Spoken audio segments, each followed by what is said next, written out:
Hey guys, today we're going to be doing a calorimetry laboratory exercise where we're going to be trying to identify the specific heat capacities of different metals. Now, we're going to start by discussing what is calorimetry briefly, and then we're going to move into how we're actually going to perform this lab. There are a lot of different types of calorimeters that we can use, but in this case we're going to use a very simple one. We're going to call it a coffee cup calorimeter because it's made of, well, a coffee cup. And this coffee cup calorimeter is going to be used to be able to determine the energy flow between two different things in this situation. Now, anytime we're talking about calorimetry, we're talking about being able to measure, quantify the amount of energy transferred into or out of a system and into or out of a surrounding area. And we use the calorimeter itself as the surroundings. So in this case, the calorimeter is going to be filled with water. We're going to have a discussion as to what that means and how we're going to be able to use it. Within calorimetry, what we are measuring is the change in the temperature of the surrounding. Now in the surrounding region, we're going to have water and the calorimeter itself. What that means is we need to measure the delta T, the change in temperature. And we're going to plug that into an equation where Q, or heat, is equal to M mass times C, specific heat capacity, times that delta T, change in temperature. It's really important that you keep in mind what the mass is, what the specific heat is, and what the change in temperature is relative to what is actually changing temperature. In this situation, in this lab, we're going to be placing a hot metal into a coffee cup filled with water. In this situation, we're measuring the change in temperature specifically of our water and of the metal. Each of them is going to change temperature. So we need to make sure we keep this equation correct such that when we're looking at the change in temperature of the water, that we're also accounting for the mass of the water and the specific heat of the water. When we're looking at change in temperature of the metal, we're accounting for the mass of the metal and the change in temperature of the metal. Let's briefly discuss specific heat capacity. Now, the specific heat capacity of a substance is the amount of energy, oftentimes in joules, that it's going to take to change 1 gram of that substance by 1 degree Celsius. Another way of saying it is 1 joule per gram Kelvin, because remember, 1 degree in Celsius is equivalent to 1 degree in Kelvin. So we can change the temperature in either Kelvin units or in Celsius units, and it doesn't matter. As long as it's change in temperature, we can use either value.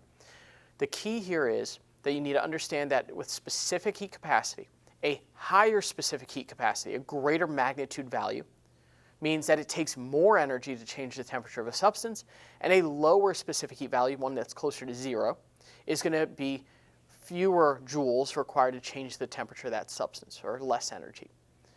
One thing to be careful of, specific heat capacities can never be negative. It always requires energy to increase the temperature. You can never have negative energy and increase the temperature of a substance. The overarching objective of this lab is to identify the specific heat capacities of unknown metals, and then try to identify the metals based on their specific heats, which is an intensive property. It's a property that is inherent to the metals that we're going to be examining. Now, in this process, what we're going to do is we're going to use heat transfer from the metal into water in order to calculate this. In order to do that, we need to understand that energy is conserved. Heat gained by the water is equal to the heat lost by the metal. A way of thinking about this is Q, which is how we look at heat, is equal to negative Q. So Q of the metal is equal to negative Q of the water, or Q of the water is equal to negative Q of the metal. In other words, heat gained by one thing is equivalent to the heat lost by the other. One assumption we're going to make in this situation is that the energy transfer is perfect. One thing that we can run into issues with is if the energy of the calorimeter is going to be not 0. So in other words, if I have a hot cup of coffee, I feel, if I grab it, heat. That means energy is leaving the coffee cup. So coffee cups aren't perfect calorimeters, but they do a good enough job insulating for the time that we're looking at and the change in temperatures that we're looking at, that we're going to assume that the heat capacity of a calorimeter in this case is 0. In other words, it's a perfect insulator. Now we're ready to go ahead and start the procedure for this laboratory. First things first, let's talk about what I have here in front of me. I've got a beaker of water that is starting to boil. All right, we want to make sure we're waiting until it's fully boiling before we start the technique. Then what I have is I've got a stirring plate, so this does not get hot, it simply stirs a magnet. Those magnets are going to look like this. The reason we need these magnets is because what we need to do is keep the water in our calorimeter moving at all times. The stirring plate's going to give us the opportunity to do that. These are our coffee cup calorimeters. We're going to use a dual coffee cup calorimeter. It gives us just a little little bit of an extra insulation there. We have a balance that I've already zeroed out, and we have our unknown metals. All right, so what we're going to do is have potentially multiple unknown metals that you're looking for the identity of. Finally, I've already measured out exactly 100 milliliters of room temperature water, and I have some test tubes that we're going to be utilizing in this process as well. Once my water is boiling, I want to make sure I measure out the right amount of my metal. Now, a couple of things about the amount of metal you're going to use. Metal by its nature is very conductive of heat. That means it's going to have a very low specific heat capacity. In order to see a reasonable change in the temperature of our water, we need to make sure we're using enough metal. At the same time, if we use too much metal, then the actual transfer of energy from the metal into our coffee cup calorimeter is going to be too slow, and we might not see a full transfer of energy efficiently. Okay, so you want to find a middle ground. What that is, well, you're going to have to make that determination. So if you notice that the temperature change wasn't enough, right, next trial, try to add a little bit more. If you notice that it seemed to take a long time for your temperature of the water in the calorimeter to rise, maybe next time use a little bit less. All right, so it's going to be up to you to make that determination. But what I'm going to do is I'm going to measure out a precise amount of my metal. I'm going to get that mass, all right, and again, I started this where it was a tiered scale. So I had already zeroed it with my weigh boat on it, and I've added metal. What I'm now going to do is I'm going to take a test tube. All right, I'm going to take this test tube. I'm going to add the metal very carefully, making sure I don't lose any metal into my test tube. So I now have metal in my test tube. What I'm going to do now is using my test tube tongs, I'm going to place the test tube into my boiling water. All right, I'm going to let it sit. Because what's happening right now is the energy of the boiling water is being transferred into the metal within the test tube. Now, it's very important that I put the metal in the test tube because I need to be able to get the metal out. Also, the metal needs to stay dry because if the metal gets wet, now all of a sudden we're not just accounting for the change in temperature of the metal, but also anything that's attached to the metal, i.e. the water if it makes it wet. So once we do this, now what we're going to do is with our 100 milliliters of measured water, we're going to place that 100 milliliters into our coffee cup calorimeter that I'm going to place onto my stirring plate. Okay.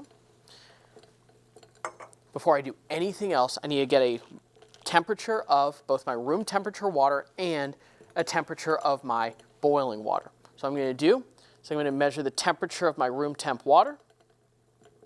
Okay, always making sure we measure in Celsius. And then I'm going to get a temperature of my boiling water.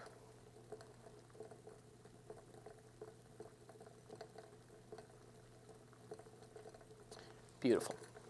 Now I have those temperatures. I'm going to go ahead and record those. At this point, what I'm going to do is I'm going to start the stirring process. So I'm going to turn on my stirring plate. I want it to be stirring somewhat quickly, but I don't want any of the water splashing out. Okay, the key to this is I want to make sure that the stirring process is going to mix the water around. Once I do add the metal, I want the water moving past the metal. That's going to create a conductive heat transfer directly into the water. And if we can transfer the energy throughout the water, that's going to be an even transfer, and my calorimeter is going to be more precise in that circumstance. After a few minutes, I'm going to go ahead and take my hot test tube out of the water. I'm going to do it using my test tube tongs. And before I'm about to take this out, be aware, the longer it takes for you to get it from here into my beaker or into my calorimeter, the more energy is going to be lost. So what I'm going to do is I'm going to very quickly take this and I'm going to dump it into my calorimeter, making sure, again, I don't lose any of my metal. Just like that. Simultaneously, I'm going to take the temperature and I'm going to measure it. It's still stirring. So as this is still stirring, I'm going to take the temperature. I'm going to look at the temperature when it finally hits its maximum. So what I'm going to do is I'm going to watch the temperature all the way until it hits the highest temperature it's going to hit. Where I'm holding the thermometer is in the middle of the water. I don't want it too close to the metal or too close to the surface. It's going to be right in the middle of the water. So what's going to happen is the temperature at one point is going to hit a maximum. It's then going to start going back down. I want to measure the temperature at the highest possible point, because what that means is that energy has been transferred into the water, and then at that point, energy starts being transferred out of the water into the surroundings. Okay? So that's how we're going to do it. So now that we've done the lab and you've seen kind of what needs to be done, let's think about possible sources of error. First of all, remember how I was telling you that we needed to make sure that the energy of the boiling water was fully transferred into the metal. This required us putting the metal into the water for an extended period of time in order to make sure that was transferred. If for whatever reason the metal did not reach 100 degrees Celsius, that's a potential source of error. Also, as we are moving the metal from the boiling water into the coffee cup calorimeter, it could have cooled down slightly. That also could be a source of error. And finally, another source of error is if we had an imperfect calorimeter. By imperfect calorimeter, what I mean is that it would be a calorimeter that's not absorbing either all of the energy evenly, or it itself is absorbing some of the energy out of the water itself. So in other words, we have a situation where it's not a perfect transfer of energy from the metal to the water, and some of that energy actually ended up in the calorimeter itself.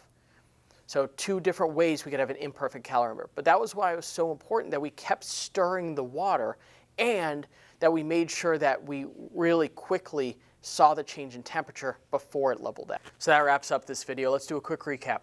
Today I took you through the process of a specific heat calorimetry laboratory where we were able to identify the specific heats of unknown metals and then identify the metals using that process. I'd like to thank Stella Fox and Hallie Martell for writing, filming, and editing this video. I'd like to thank you guys for watching it, and I'll see you in the next one.